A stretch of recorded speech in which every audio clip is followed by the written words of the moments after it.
Ողջույն։ Նախորդ թողարկման անդրադարձա այս իշխանության անհեռանկար ապագային։ Այն մասին էր, որ սրանց կառավարման երկրորդ ժամկետը մոտենում է ավարտին եւ ժողովուրդը ծայրահեղ հոգնած լինելով սրանցից երրորդ ժամկետի գնալու պատրաստ չէ։ Այսօր կառավարության նիստում խոստովանեց, որ այդ երկու ժամկետն էլ, որ իրեն վստահվել է, ծախսել է ոչ մի բանի վրա, ժամավաճառություն է արել, էքսպերիմենտներ է արել։ Գիտեք, որ բազմաթիվ երկրների սահմանադրություններում նույն անձի անընդհատ իրար հետևից կառավարման երկու ժամկետն է որպես առավելագույն նշված, յուրաքանչյուրը 4 կամ 5 տարով։ Առաջին 4 տարին են կանխորոշում երկրորդ ժամկետը վստահել, թե չվստահել։ Մեր երկրում այդ որ ասում ենք նախկին 30 տարի, նկատի ունենք անկախությունից ի վեր ամբողջ հատվածը, բայց դա բաժանվում է կառավարման շրջանների՝ Տեր-Պետրոսյանի կառավարման շրջան, Ռոբերտ Քոչարյանի կառավարման շրջան, Սերժ Սարգսյանի կառավարման շրջան, հիմա էլ Նիկոլ Փաշինյանի կառավարման շրջան։ 28 օրից լրանում է Նիկոլ Փաշինյանի կառավարման 7 տարին, ու այսօր 7 տարի անց նա խոստովանություն է անում. մենք 7 տարի մնացել ենք նույն դասարանի վրա, այսինքն ոչինչ չենք արել, ինչ արել ենք, արդյունք չի տվել։ 7 տարի զբաղված են եղել ջուր ծեծելով, հարկատուների փողերն են վատնել իրենց վրա,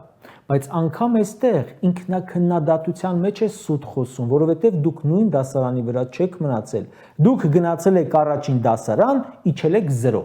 Հա, աղքատությունը նույն թվերն են, տնտեսության վիճակը մի քիչ ավելի վատ է, պետական պարտքը կրկնապատկված է, ժողովուրդը նույնությամբ էլի դժգոհ է, բայց անվտանգային հարցերը հաստատ նույն վիճակում չեն, ինչ որ 7 տարի առաջ էր, հայկական երկրորդ պետություն էլ չկա։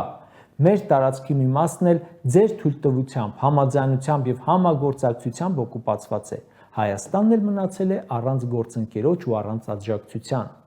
Սրանք, որ նոր էին եկել, հիշում եք, ակնկալիքը ինչքան մեծ էր, շատ մեծ էր, բայց հիմա նրանցից սպասելիքը փոխարինվել է հեռացնելու մեծ ցանկությամբ։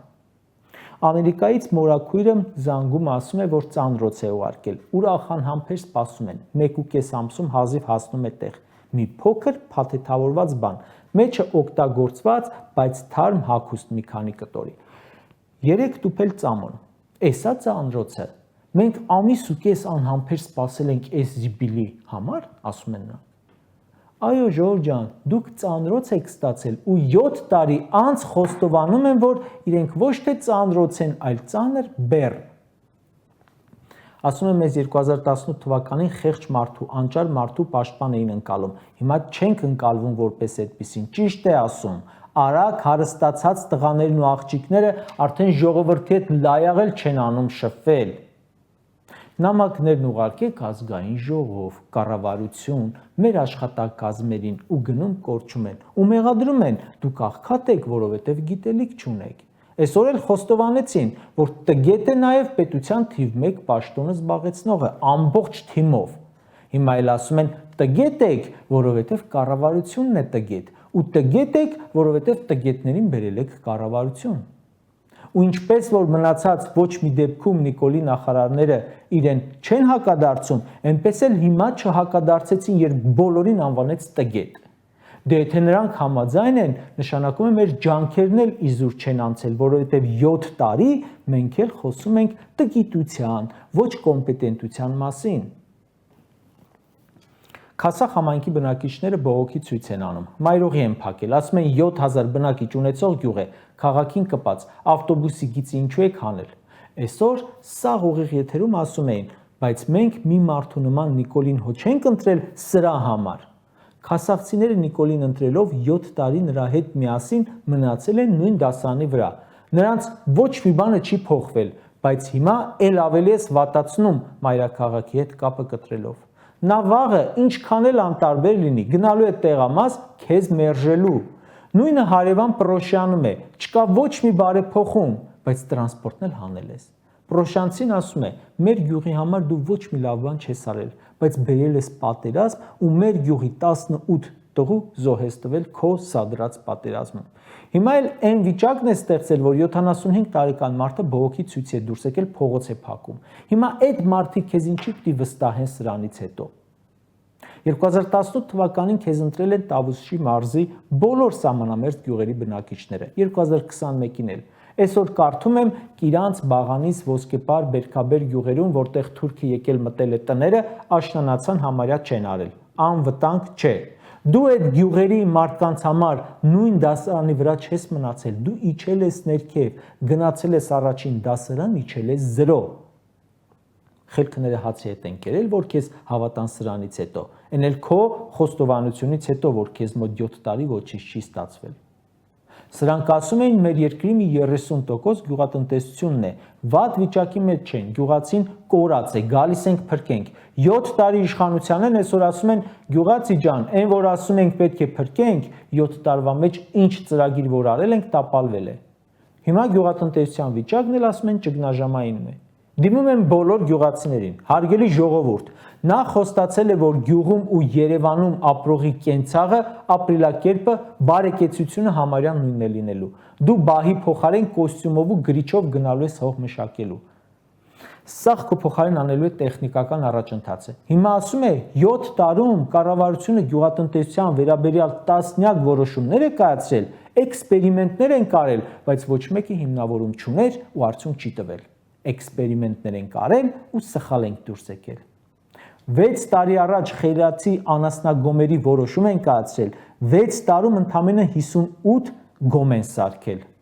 Ընդամենը 2400 գլուխ տոհմային անասուն են բերել, բայց 68000 գլուխ խոշոր եղջերավոր պակասել է։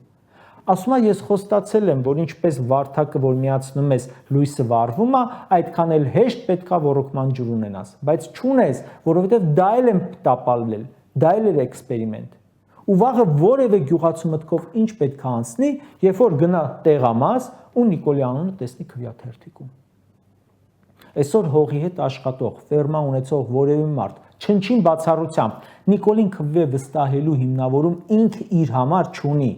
Առաջ եթե ասում էր գնամ ընտրեմ, որ նախկինները չգան, հիմա կգնա կընտրի, որ նախկինները գան, ինչպես որ արեց Գյումրեցին։ Դու ստանձնել ես իշխանությունը պաշտոնապես 25% աղքատ երկրում։ 7 տարի իշխանության ես, աղքատությունը դարձյալ 25% է։ Դու լիքը խոստումներ ես տվել, բայց 2018-ի ցուցանիշների վրա ես մնացել ես նույն դասարանի վրա։ 25% աղքատությունը նշանակում է մոտավորապես 700,000 մարդ, այնքան ինչքան քեզ ընտրել է 21 թվին։ Հիմա դարձյալ քեզ վստահելու մոտիվացիան որը պետք է լինի։ Այնպես չէ, որ դու ասեցիր գիտելիք չունեն, դա արդարացում է։ Հələ որևէ աղքատի հարց շուտես կհավատա, կընդունի, որ ինքը աղքատ է, որովհետև գիտելիք չունի։ Չէ։ Դու տարիներ շարունակ այդ մարդկանց մեջ մտցրել ես, որ իրենք աղքատ են, որովհետև իրենց թալանել են։ Ու հիմա երբ գալիս ասում ես դու աղքատ ես, որովհետև գիտելիք չունես, ասում են հոп, ընկեր ջան, չխառնես։ Ես աղքատ եմ, որովհետև ինձ թալանում են։ Նպաստ ստացող քաղաքացի գիտեմ, որ ավարտել է 3 համալսարան։ Ազգային ժողովի падգամավորներ ունես քո խմբակցությունում, որոնք չունեն բարձրագույն կրթություն ու ստանում են ամսական մոտավորապես 1 միլիոն։ Հավելավճարով, պարգևավճարով, աշխատավարձ բանով։ Բայց ո՞նց եղավ, որ քո թիմի մարդիկ չունենալով գիտելիք, չունենալով փորձ, քո կողմից հռչակված լինելով տգետ միլիոն են ստանում, իսկ 3 դիպլոմ ունեցողին ասում ես, այ դու աղքատ ես, որովհետև տգետ ես։ Քո պաշտոնյաները 2018 թվականին հայտարարագիր էին ներկայացրել, որ ունեն ընդամենը 5000 դրամ։ Հայտարարագրերի մեջ լրացրել էին, որ ունեն 0 դրամ։ Նույն մարդը, որ 0 դրամ ուներ, հիմա մի քանի հատ առանձնատուն է հայտարարագրել, բայց ո՞նց եղավ։ Նայում ես կենսագրություններ, տեսնում ես, որ առանձնապես ես ինչ կրթություն էլ չի ստացել, Նիկոլից մի քիչ է լավ է։ 2021 թվականի հունվարի 20-ին այցելում եմ սոցիալնախարարություն ու ասում, մենք մինչև 2018 թվականը համակերպվում էինք, հիմա որոշել ենք համակերպվելուն փոխարինել հաղթահարումը։ Հիմա ասում է, այն ինչ ասել եմ, սուտ եմ ասել։ Բացի քպական պաշտոնյաներից ոչ մեկ աղքատությունը չի հաղթահարել։ Նիկոլը ճիշտ է ասում, աղքատությունը հաղթահարվում է աշխատանքով։ Ճիշտ է ասում, բայց ում աշխատանքով։ Քաղաքացին պետք է աշխատի, այո, բայց կառավարությունը պետք է, չէ, հնարավորություն ստեղծի, որ քաղաքացին աշխատի։ Ոնց ստեղծի։ Օրինակ, որ ամեն տարի 1 միլիարդ դոլար պարտք է վերցնում, ու չգիտենք ինչ է լինում, երևի փոշի անում է, այսպես ասած։ որովհետև արդյունքը չենք տեսնում։ Այդ 1 միլիարդ դոլարի 10%-ով 15-20 հատ գործարան կբացի ամեն տարի։ Այ քեզ աղքատության հաղթահար։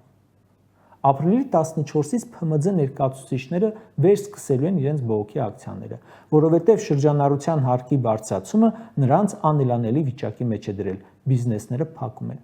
Նիկոլ Փաշինյանն ասում էր. «Սաղիդ կօգնենք, 50-50 փայ չենք մտնի ու ձեր փոքր բիզնեսը կդառնա խոշոր»։ Այսօր 7 տարի անց ասում է. «Մեզ մեղադրում են, որ խոշոր բիզնեսի համար ենք աշխատում, ՓՄԶ-ն թողել ենք, բայց ոչինչ, բանի տեղ մի դրեք, որովհետև խոշորը ավելի է խոշորանում, մանրը ոնց կար մնում է, էլ ինչի աջակցենք»։ Հիմա ՓՄԶ ներկայացուցիչները տարբեր հաշվարկով մինչև 50,000 հոգի իրենց ընտանիքի անդամներով։ Քեզ ինչի պետք է երրորդ անգամ հնարավորություն տալ սխալվելու։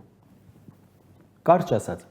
Նիկոլը պարզ ասում է. «Ես տգետ եմ, ինձ ինչի եք վստահել»։ Ասում է բառացի.